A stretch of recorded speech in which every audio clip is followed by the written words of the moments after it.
Hi and welcome. My name is Sara Gabrielsen and I will be the moderator for this webinar on the EUTOPIA Educational Model. First, I would like to say that if anybody has any questions, you can please write those in the chat and we will try to ask them to the panelists during the meeting. If anybody would like to publish anything on social media, we have a couple of hashtags that you can use. Those are hashtag EUTOPIA Week, hashtag European Universities, and hashtag Join Our Journey. And now I would like to introduce Mette Sandoff. Good morning, everyone. As being part of Working Package 2 Education, as well as representing University of Gothenburg hosting this EUTOPIA Week, I'm very excited to introduce this session. The primary goal with the session is to introduce you to the EUTOPIA Educational Model. The core of this model is learning units, selected at each partner university. Via facilitated partnering and collaboration within the EUTOPIA Alliance, learning units evolve into connected learning communities. With this session, we hope to reach out to you, whether you are a teacher, a student, or an external stakeholder, giving you a flavor of opportunities and perhaps some challenges being part of such collaboration. So with no further ado, I'm happy to introduce the speakers who will help out getting you familiar with the EUTOPIA Educational Model. First, Jan Danckaert, Freie University Brussels, who is the lead of Working Package 2, will introduce you to the model itself. Furthermore, you will meet two teachers running learning units, Lisbeth Aggestam, University of Gothenburg, and Jo Angouri, University of Warwick, giving their experiences of pros and perhaps some cons. Along with those, Trisha Meyer, Freie University Brussels, and Tommaso Milani, University of Gothenburg, will help out giving the perspective of being a partner in two different connected learning communities, respectively.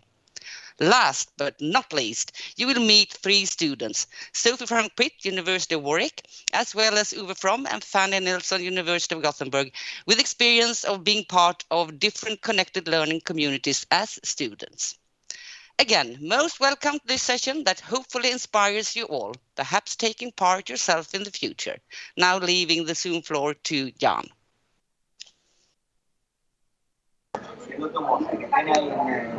Hello, everybody, and thank you for being part of this panel session.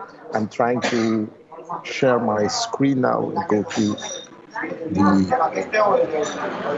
presentation mode. I hope this works. Okay. I hope you see my screen now. Okay. Just switching. Okay. I'm Jan Danckaert. I'm the lead of Work Package 2 Education. I'm at the VUB. I'm also Vice-rector for Education and Student Affairs. And I'm very glad to present you our Work Package 2, which is around education. And I must say that the EUTOPIA experience is one of the most exciting challenges which I have in my package of responsibilities.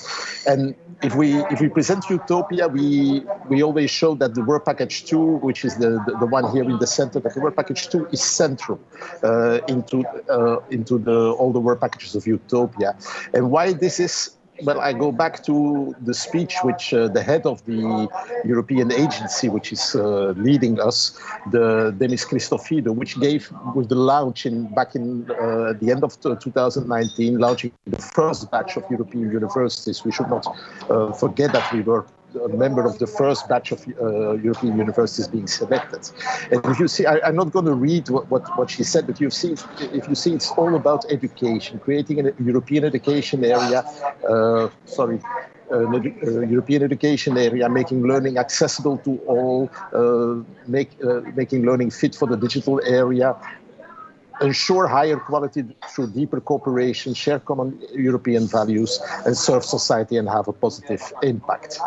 So education is central. And what is typical about our educational model is that we start from existing learning units, so credit-bearing courses in each of our universities. And what do? It's the following. By the end of the project, we will have 30 of these learning units, which will have been selected. For the moment, we have 18 of them selected and up and running.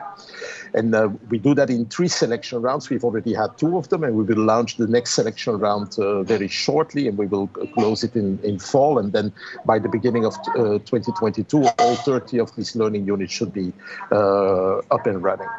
So these learning units are selected based on criteria basically of openness, different levels and kinds of openness. One is to be open across disciplines, so be trans or interdisciplinary, whatever you want. Because a learning unit can be embedded in one curriculum in University A and can be embedded in another curriculum in University B, can, for example, be in philosophy in one university and in communication studies in another university. So openness to different disciplines and also students of different disciplines. The learning units should use active learning methods, and this is very important because we also, and that's the next point, we also want them to involve input from extra academic stakeholders, so from outside the academia, from outside of the university, in order to make the link with the environments in which we are embedded, and which is what we call the place-making function of universities. And then, of course, the learning unit should accommodate the diversity of students. The diversity of students across, of course, our alliance, our different institutes, but within each of our institutes, we also have, each of us has a big diversity. And then, of course, the selection of the learning units is also based, and there we trust upon the knowledge and the experience of each of our partner universities. So the heads of the learning units should also be selected based on their pedagogical skills. So how does this look like? So the schematic presentation is the following. For example, take the University of Gothenburg, which is our host together, takes the lead in one of the learning units, and then connects with the other universities. It can be connect with all the other universities. It can be with a subset in all the learning units and so the learning units, in fact, evolve to connected learning communities, which connect across the network of our universities. Now, and there are different levels of connectivity. And there, I think I will now pass on the word already for a few moments to Jo Angouri, because as being part of our curriculum team, there are indeed different ways in which these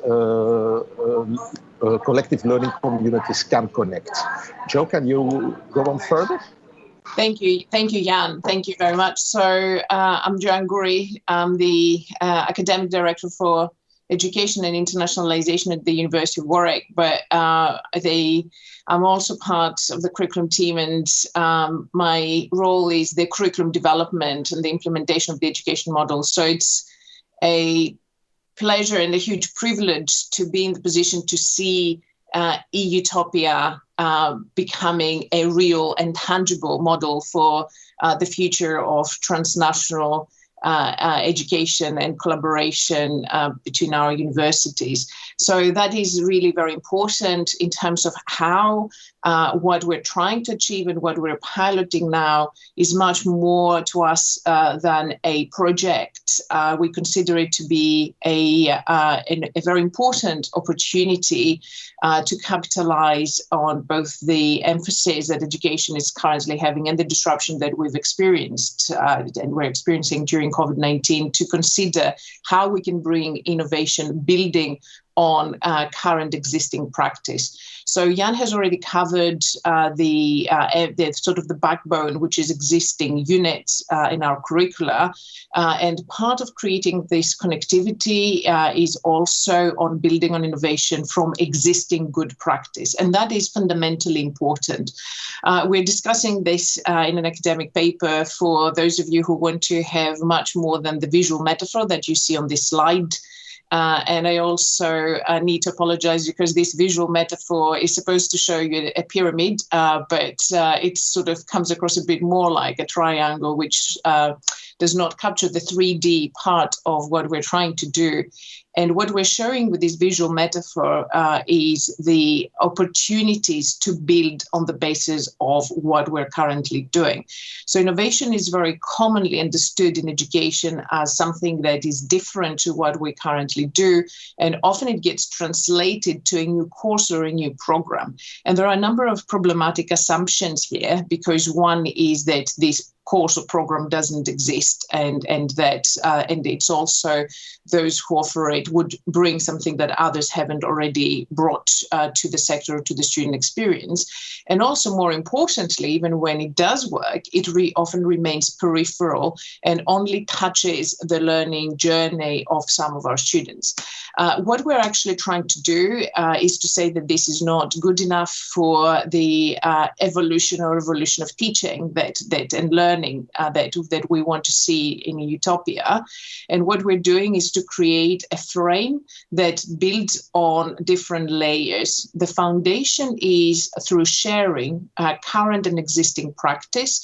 So we're not creating new practice, but we're building on what we do, and we're connecting by sharing resource. And I'm going to say more in a second on that, and we'll then see the examples through the learning communities that we have.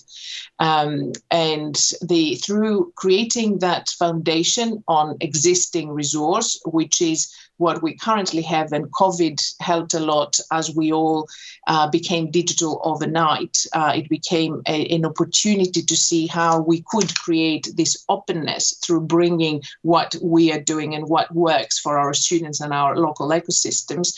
We create ongoing opportunities for our students to experience virtual connectivity. So our students have already piloted, and we have already managed to learn from giving our students opportunities to come together.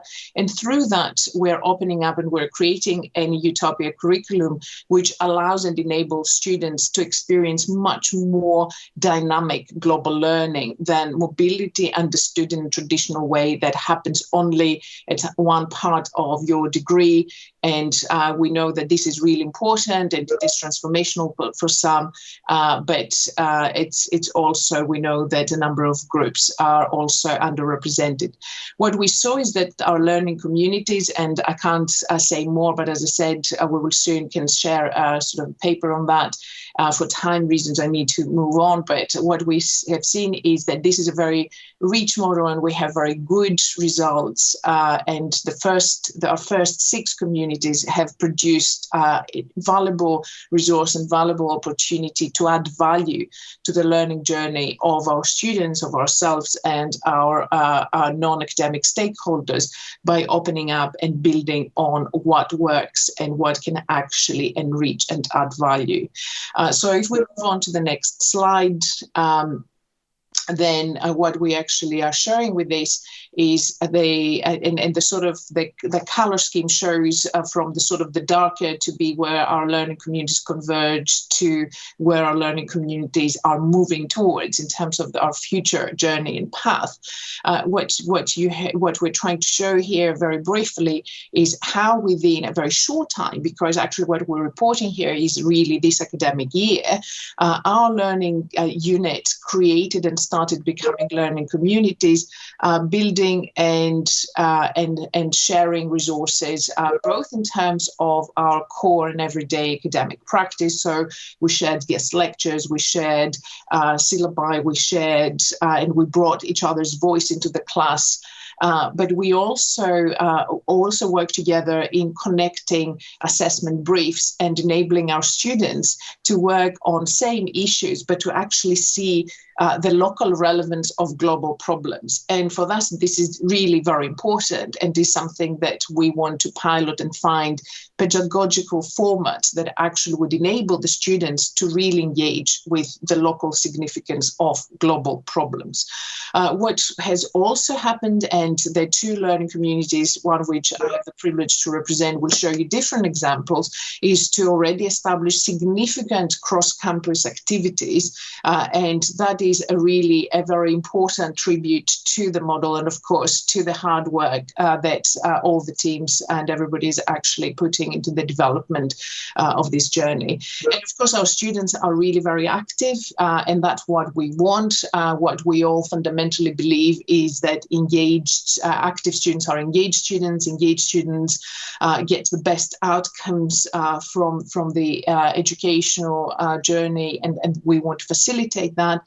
We see our students are participants and as co-creators of this experience. So what we're seeing now is that our students are also introducing activities and are also introducing ways of working together in this sort of new model of connected learning that structurally we're building.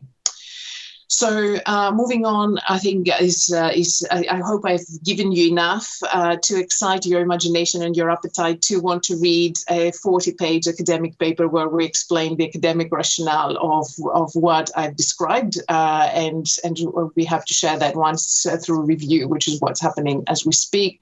But also I'm hoping that I've excited your imagination and curiosity to go online, see our pages. We're currently sharing some of the pictorial evidence of the very good vibe that those learning communities are generating by bringing together colleagues and students to really do what they do best, even better, and to collectively reflect why connected learning, why this sort of networked experience is a better way for learning in the 21st century. The names are not always self-explanatory, we know that, but what we're hoping this slide is showing you is the range of disciplines that we've covered. So we have the first 6 communities that were selected in the first round and really started delivering activities this academic year. And then the second round, you see the range of units, and each of the partner institution is leading the sort of 3 units that are being translated or transforming into communities as we speak.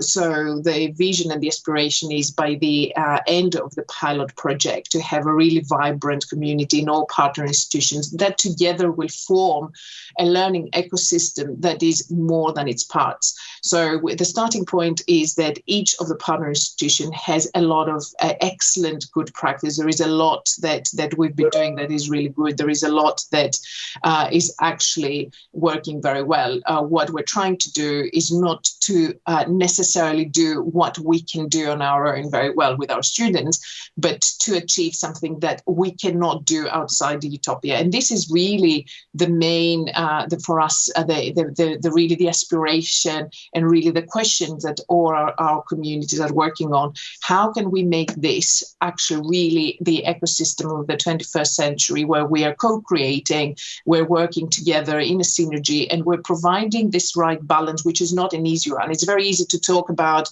in this sort of big words about interdisciplinarity as an ideal and sort of empowering the student, but actually balancing disciplinary training with interdisciplinarity and global learning and empowering students and making sure that we have an inclusive education model that is fundamental is actually very difficult. And that's why it often remains a sort of kind of an ideal and aspiration, but not actually the practical experience or something that can be a tangible model. And this is what we're trying to do.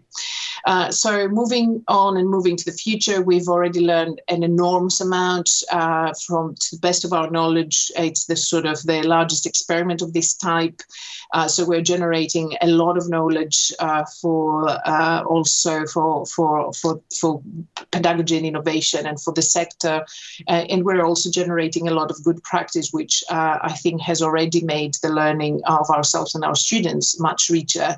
And I want to make sure that we have time to hear from the learning communities. So I hope that was enough to actually give a frame as to also moving forward. What we're doing is to capitalize to the learning and to capitalize on what you'll be hearing in a minute in creating even stronger learning communities that actually will manage to achieve the aspiration and the ideal of a dynamic, open and fluid connected learning that is not based on pedagogies of the past and there is quite a lot of that, but it is actually based on enhancing what we have seen, and we know it works best locally.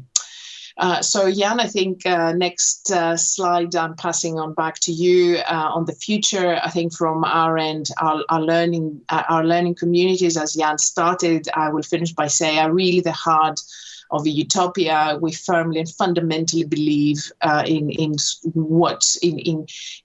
enriching the learning experience of ourselves, our students, our non-academic partners, our stakeholders, and sort of creating those dynamic spaces which are knowledge communities. Of course, the division between research and education, in my view, and I think our view, is political and damaging and very, very outdated for the 21st century. So we're trying to address this by creating those synergies at all levels.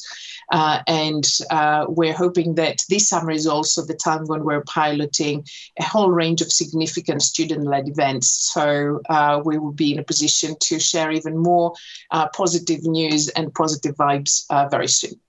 Jan, back to you. Thank you very much, Jo.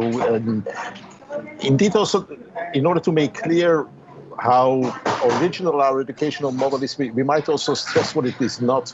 So we are not building on joint degrees. There might be joint degrees in the end. We don't exclude it, but we are not doing that.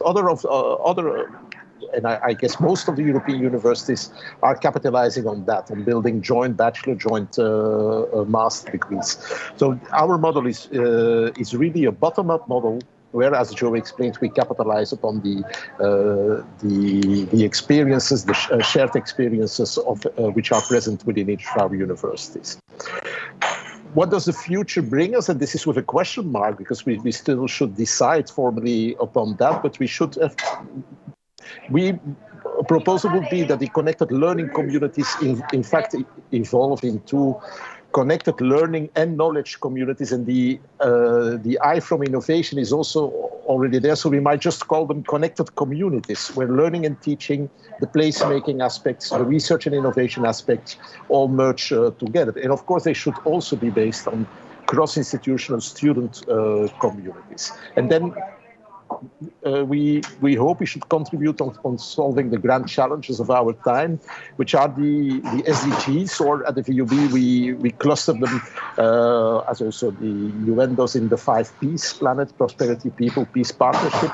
And then in a certain way also the P from pandemia helped us, because we had to move faster, and also our model, by choice, by accident, was also much more COVID-proof, I believe, than other educational models which rely on physical mobility. And in that way, we prepare the students for living in this hugely interconnected knowledge society of the 21st century.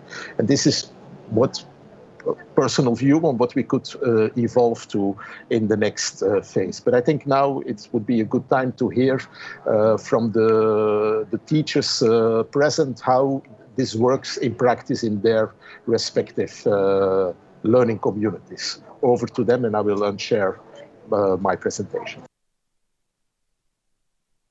Thank you, John and Jo, for the presentation on the Utopia Educational Model. And as John said, we will now hear from 2 learning communities. And those 2 are Europe in the World and Multilingualism and Diversity. I would like to remind all that questions can be asked in the chat, and we will try to have some time to answer some of the questions. First of all, I would like to hear about Europe in the World from Lisbeth. Thank you very much, Sara, and it's great to be part of this event, Utopia Week, and to be able to share some of my experience. Yes, I hope I didn't freeze there on the screen. Okay, can you hear me okay? Yeah, fantastic. Yes, so I'm an associate professor in political science at the University of Gothenburg, and I convene a master's course which was selected as one of these learning units, which is called Europe in the World, and it's offered in the European Studies program at the Department of Political Science. And I think one reason why this was quite a good course to offer within this framework is that it's really multidisciplinary. It's a course that focuses on Europe's role in the world from a range of international perspectives. And it focuses on issues such as migration, security, and trade. So we have a range of different scholars who come in and give lectures and who engage with students in seminars on these very issues. This course was one of the first courses in our learning community. So we started out opening this up last autumn. So in the first stage, I would say, seeing as this is a very dynamic learning experience for both teachers and students, in the first phase of this work, it was very much about building up shared resources. So when I offered this course in the autumn, the first stage of our collaboration focused on sharing lectures. So we pre-recorded lectures from my course that we shared within the community and with partners. One guest lecture that we had, which we offered, was by Cecilia Malmström, who is the former EU commissioner, who talked on EU trade policy, that we recorded and then could share within the community. But a very nice stage we could also move on to was to incorporate guest lecturers from the partner universities. So we had 2 guest lectures from Vrije University on EU civilian crisis management and on EU migration policy.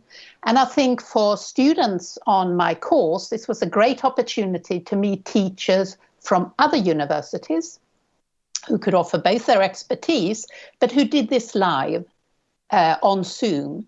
And these students could then engage with those teachers, both pose questions and have a discussion with these particular teachers, which I think was, a very good experience. And I mean, I think there's, one sort of positive side effect of the pandemic is that we quite quickly could move on to these digital platforms. So I think that has been a great experience. We sort of I think, moved on much quicker to these kind of exchanges because we were forced to, given that we were delivering it in a digital format. One practical aspect in terms of this was, of course, that our course at the University of Gothenburg, the autumn semester actually starts on the 1st of September, while for many European universities, you really don't start until the end of September. So that's a sort of practical issue that we have to deal with also in the following autumn when we're trying to opening up our course even further. But as this, our exchanges within the learning community are developing over time, we have, after my course ended end of October, students from the University of Gothenburg has been able then to participate in other events at the partner universities. And Trisha Meyer will be talking about the great workshop that was held in February, where students from the University of Gothenburg could be involved in a workshop, a simulation game, all held online. And this spring, students from the University of Gothenburg are actually participating in lectures that are offered at the University of Ljubljana, where they've been able to sign up to various lectures and again get the experience also from teaching from other universities. So it would be also very interesting to hear their reflections on this. And again, in the summer, we are then moving on to another stage, which is that other partner universities are opening up also their summer schools, which students from the University of Gothenburg will be able to join in the summer. So, my personal experience has been that this has been, a very dynamic and evolving experience. And in terms of my own course, what I'm looking forward to in the autumn is that it was, first step this autumn was very much in terms of shared resources.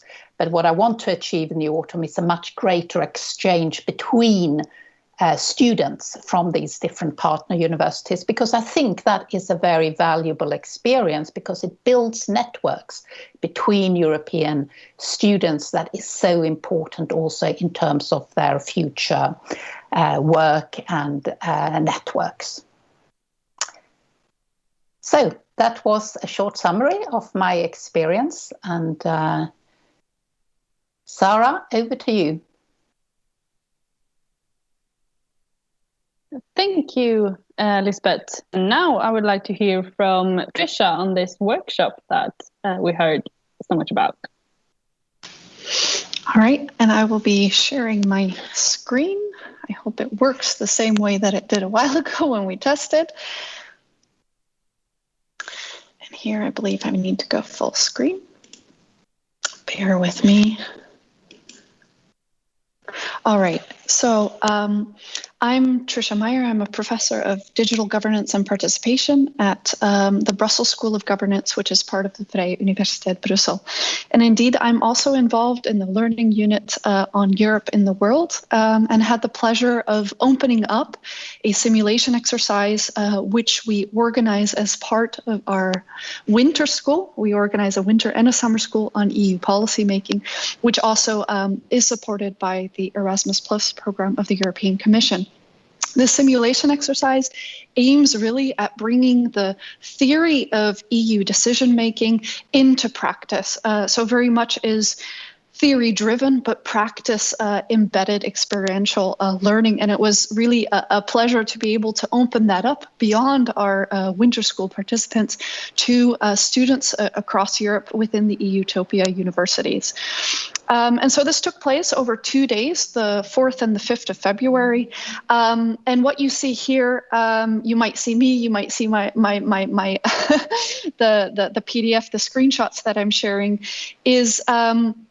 is the Canvas platform where we had this take place. Some of the universities, some of the students were familiar with Canvas, others had to learn this. But it really was a process that started very early on in our learning units, because the preparation had to start in November of coordinating between the various members involved in the learning unit, and also recruiting students, making it known and recruiting students to take part.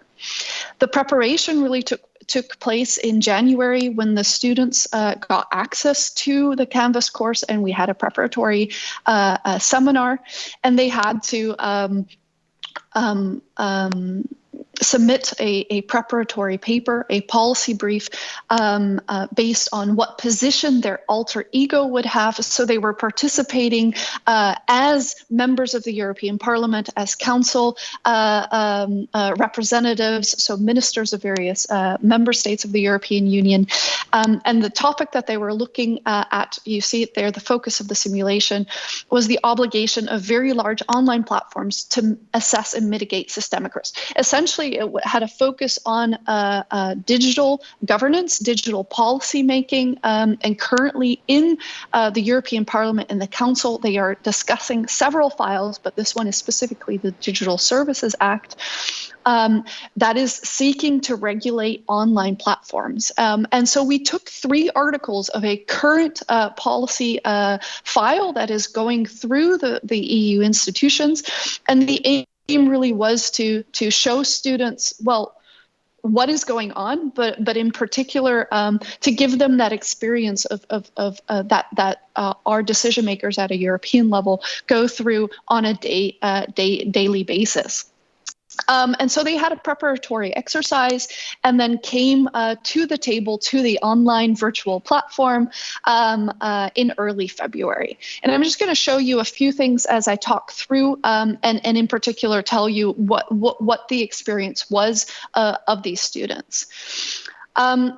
This is where they had to upload their exercise that they did in advance. And as you can see, they were already divided into groups in advance. Throughout those 2 days, they had various moments of meetings. There were plenary meetings where everyone was together, people who know the Canvas platform. This will look probably quite familiar to you. This is Big Blue Button. And really, COVID gave us an opportunity to work quite creatively online, also with the tools that we have. So as you can see here, the students are still listed per name, but based on feedback that we received throughout the day, we kind of had to think on our feet, and we changed their names in the database to their alter egos in order to make their exercise actually easier. It did mean that in the end, they didn't know each other's names very well, but they knew each other through their alter ego. But it was an interesting experience because suddenly they were no longer students from Gothenburg or from the VUB, from Ljubljana, but they were actually there as a commissioner, Miss Vestager, and got to know each other in that way. And it also showed how geography really didn't matter in this case, but rather the interest and kind of the passion that the students brought to this. So they met each other in various meeting formats, whether that was the council configuration or the parliament committee, but we also had to find ways really of simulating the interactions, the informal interactions that you normally would have in a offline space. We had a live media coverage with a student who really did a fantastic job of representing Euractiv, so a European media organization. We had a Tweetopia, which was our EUTOPia social media space. Sorry, that's right here. And we also had bilateral discussions, again, where we used Big Blue Button to bring students together. And as you can see here, they kind of organically found their spaces and were forming coalitions along the way. So we really found that even though I would say, despite it being online, it went quite well. I would say in some respect, this would have been much more difficult if students had to travel through across Europe. It would have been a different set of students. So I think this also really opened up opportunities for students to join in. It was a 2-day commitment with some preparation, often for them between kind of a break that they had between the fall and the spring semester. And I think they did a fantastic job in kind of delving into digital policy. Some of them were familiar with it, others were not. We gave additional material where necessary.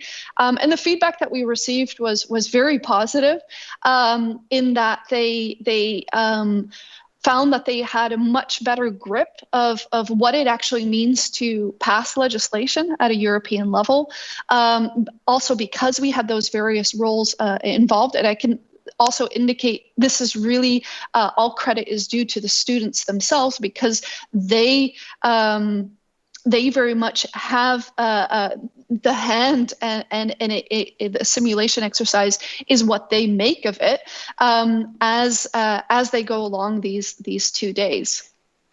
It was also really beneficial for me as a teacher to be able to reach out and have students from various EUTOPia universities involved, and I really found that this created a joint experience that is worth replicating, and I think brings together some of these aspects that we're really aspiring towards in the learning unit. So that's a little case study of something that we did this past year, and then I'm really looking forward to continuing to work with Lisbeth, Aggestam, with Joe, and the other partners in this learning unit. Thank you. From that, we can see that much can change in just a few semesters. And since we have 2 students here that did this learning unit in last fall, I would like to hear from first Uwe if he has if he learned something special from this learning unit. Thank you.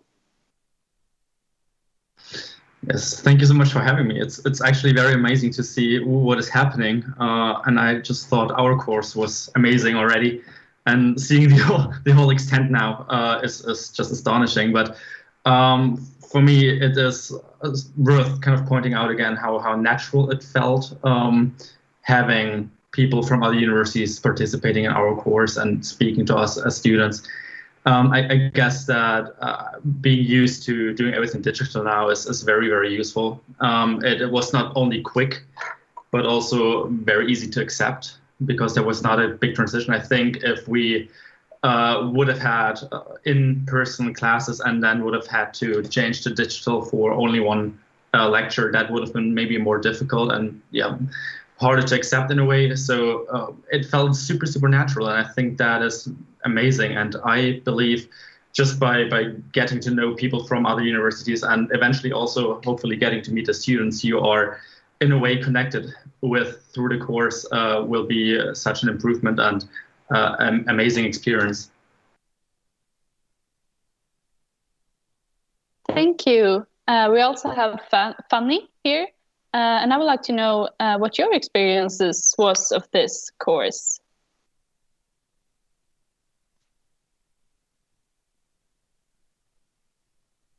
Hi. I mean, I agree with Uwe that it's the whole concept and all that you've been talking about up until now. It sounds like amazing and creates so many opportunities and open doors.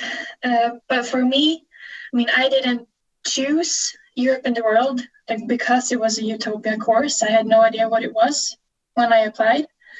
And I feel like I didn't exactly knew what it was during the course either, except that we got to have some extra lectures and some input from other teachers from other universities. I feel like it's now in the last 45 minutes that I've started to grasp what Utopia is, actually. But of course, it was a great learning experience in the course to get the opportunity to widen your horizons and get some information about topics that maybe otherwise wouldn't have been included in the course.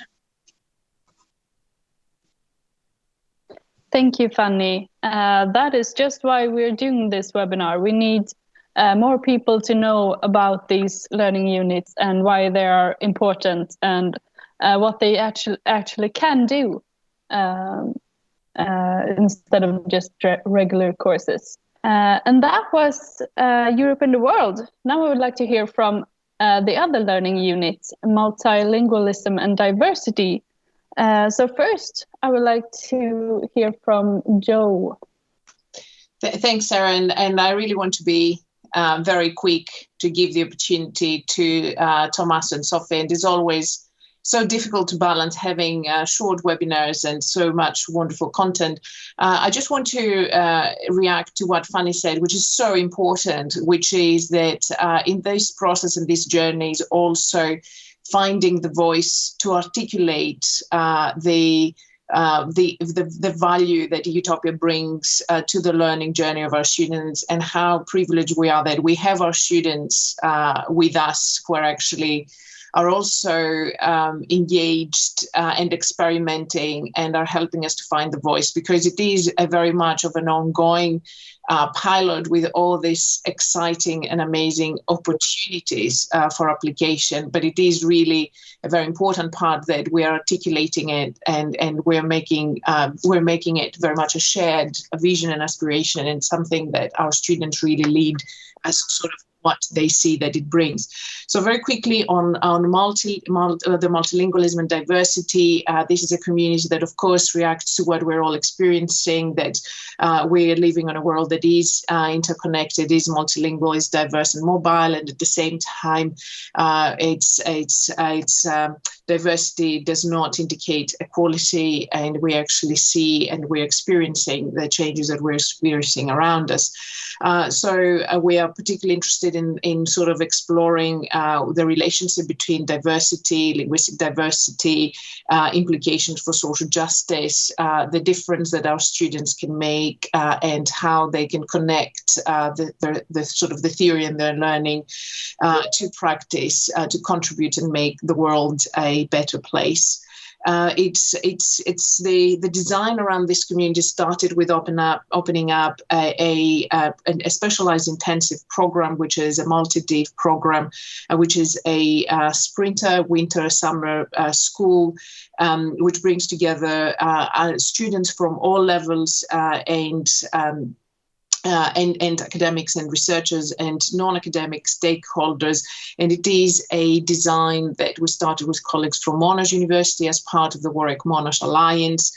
And I'll share some links online for if you're interested, for those of you interested to actually see the history behind it, as it stems from the work of a migration identity and translation network that I've been co-directing with Professor Rita Wilson from Monash University, and that led to the design of a program which is a unique hub that brings together all those interested in the questions around multilingualism and diversity across levels, which I co-run with colleagues from Monash, and particularly Louisa Willoughby. So it is already a hub, and the aspiration from the start was that it connect and it open up to become a global hub, and it was just a wonderful opportunity for EUTOPIA to be part of this journey and to enrich the experience of us all, and to create and bring more connections for what I also said earlier about the local relevance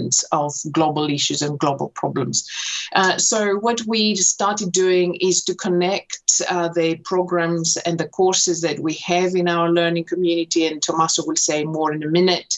And we already identified how much opportunities we have on this sort of triangle of connectedness to share practice. And one of the first opportunities was to share an assessment brief that the students from Gothenburg already were working on, to open it up and to provide students also in other partner institutions a co-curricular experience and opportunities for actually applying and sort of designing and carrying out a mini project and sharing their findings. That has worked really very well, and I'm going to leave to my colleagues to say how well that has worked, but I'm going to just try and sort of, if we have time in the end, I'll share some visuals, but that's not the most important. The most important is that you hear from Tommaso and from Sophie. And what we are doing is to create around this orbit of a hub, of a program that actually by nature is open and global, to connect activities that enrich existing courses and programs that our students are interested in. And what is quite unique in the learning community is that it brings colleagues from different backgrounds. So, of course, linguistics, modern languages are represented, but we also have colleagues from migration backgrounds, from a literature background. And that is really very important, because what we said from the start is that the aim of what we do is not to clone or to create closed disciplinary communities. There is definitely a space for that. What we're trying to do is to see how we can enrich the experience by creating those hubs where we bring together and we add on existing practice. And we're finding that this has worked really very well. The students, I need to say that the ethos and the spirit of what we're doing in multilingualism and diversity is to connect students across levels and to consider how we can enable partnership and co-creation. And that's really very important. So we had students all the way from first year undergraduate to postgraduate, And what we found, as with our first experience when we brought together University of Warwick and the University of Monash students, was that this has actually worked really very well. So I'm hoping that we would have the opportunity to discuss those in the academic conference type that we're planning very soon. But I also want to throw out there to colleagues who are interested in pedagogic innovation, what it means and how we enable students across levels to work together and learn from one another, or why and how much opportunity we allow them to transcend their year boundary in terms of capitalizing and learning from their peers in other years. So that's really very important. And what we found was that first year students produced absolutely amazing work, postgraduate students produced absolutely amazing work, and when they come together, the power of the team is absolutely fantastic. So I'm hoping that, again, we've given you enough to excite your imagination, your appetite, and I'm going to stop and pass on to Tommaso, because I really want to make sure that we also have time for Sophie to share her experience. Thank you very much. My name is Tommaso Milani. I am Professor of Multilingualism at the University of Gothenburg. And as Joe mentioned, in our learning unit, Multilingualism and Diversity, we decided to share an assessment brief. Last semester, I taught a course called Language Use and Language Policy from a multilingualism perspective. And we decided then that the third assignment of this course will be a shared assignment that students across the some of the courses in the Utopia network would also take. And it's a small research project which students typically like, because it asks students to actually go out or stay in their homes, but take pictures about the linguistic landscape. And this is important because, as we know, despite the fact that all countries have language policies, and most countries have language policies that aim at enhancing multilingualism, then in practice, different languages appear very differently in the public space. And this the difference between the visibility and invisibility of these languages is itself an indication of the different hierarchies of power that languages have in society. So we started with my students who did 4 wonderful projects, one about visibility and visibility of different languages in Umeå, for example, visibility and visibility of languages in Möllevångstorget in Malmö, visibility and invisibility of different languages in a multilingual school, and then visibility and visibility of languages on the internet with a focus on the Swedish television and Swedish radio website. And it led to wonderful assignments. And so we decided then that this exercise should be done also by students, for example, from other universities within the Utopia network. And I have to say that this was a research exercise for a master's course, but then students from Pompeu Fabra were first-year students, undergraduate students, and then we had students from Warwick as well doing the exercise. And the result was then a fantastic student conference, which of course happened online on the 4th of February 2021, and where all the students who had been part in this joint assessment brief presented for each other. And it was an amazing experience for the students. I mean, the students what the student told us, but it also was an amazing experience for us as researchers and teachers, because, for example, I learned a lot about visibility and invisibility of languages in Barcelona. And now the students are currently working on writing short blogs, and these blogs, in the spirit of multilingualism, are written in different languages with a short abstract in English that is going to be posted on the website. So all in all, I think this was an excellent opportunity for us teachers to collaborate, but also for students to do a small research project that was relevant, was locally relevant, but then also to share it for the international community. Thank you.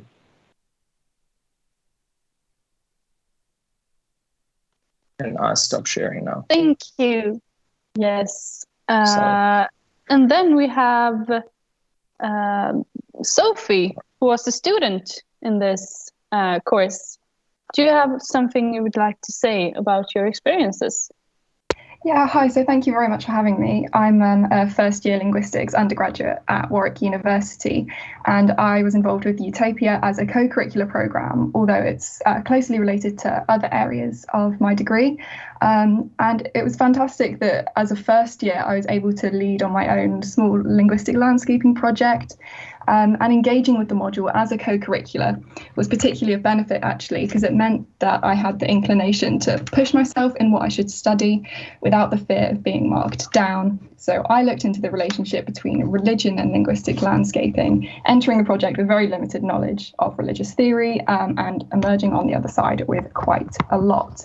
But I think the experience I enjoyed the most from the programme has been the engagement with other, generally older, more experienced students and academics, and making connections with people across Europe, even in a very long lockdown. And I found that being able to see the work that other students had produced was really valuable, as was being able to present my own work at the conference a few months ago, as I was in my first term of first year, and I'd never done anything like that before. So it was a great opportunity to learn to do that in the future. And of course, it's been a great benefit to be able to build up my portfolio and experience as a linguist, being able to publish a blog for the project. I'm really looking forward to that. And yeah, it's been a great opportunity to learn to navigate linguistics, what I'm interested in, and having taken it as co-curricular, it meant that I could work out what areas of research that I needed to improve on, and learn from all the students and academics that are also engaged on the project. Thank you, Sophie. That was all of our panelists, and I think we have time for one question, and we have gotten one question from the chat, and that is, how open are the various colloquies for all students and even for larger audiences towards real open education, or is that model not cost effective? Maybe Jan could answer this question. Well, I can start on this, but only with a partial answer, because it's a very interesting question, and indeed we are also inspired by the EU policy, which is enforced upon us by open science, where also science should be as open as possible. And I would like to recall that if we have vaccines now in this pandemic, this is partly due to open science, and that sharing of progress was done nearly instantaneously across continents. So. And now I express a personal opinion that we really should move forward to an also open education model.